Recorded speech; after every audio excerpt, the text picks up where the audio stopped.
في هذا الفيديو نستعرض مراحل تنفيذ تسليح الأسقف والكاميرات مع أهم الملاحظات التي يجب الانتباه لها أثناء التنفيذ. أولاً، تسليح الكاميرا. تم التأكد من وضع الكانات بتقارب مناسب، خصوصاً عند مناطق التقاء الكاميرات بالأعمدة، وذلك لضمان مقاومة قوى القص. كما تم مراجعة عدد الأسياخ وأقطارها وفقاً للمخططات، مع تثبيت الكانات جيداً لمنع تحركها أثناء الصب.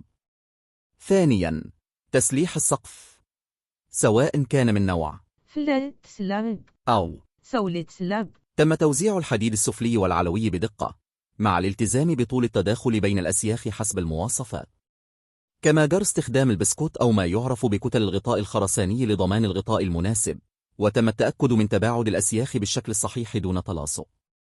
ثالثاً، فتحات التكييف والتمديدات. تم مراعاة مواقع الفتحات طبقاً للرسومات المعمارية والميكانيكية، دون التأثير على توزيع أو استقرار التسليح. رابعاً، قبل صب الخرسانة، تم مراجعة استقامة الحديد وتثبيته، ورش السطح بالماء لترطيبه، بالإضافة إلى التأكد من نظافة الشدة الخشبية وخلوها من الزيوت أو الشوائب.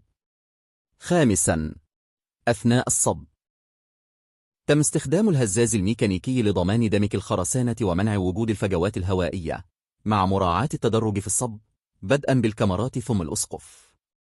ملاحظة هامة: أي خطأ في تنفيذ التسليح أو الصب قد يؤدي إلى مشكلات إنشائية جسيمة. لذا، فإن الإشراف الهندسي المستمر أمر ضروري لضمان الجودة والسلامة. مع تحية، المهندس للاستشارات الهندسية. للتواصل 012751111089.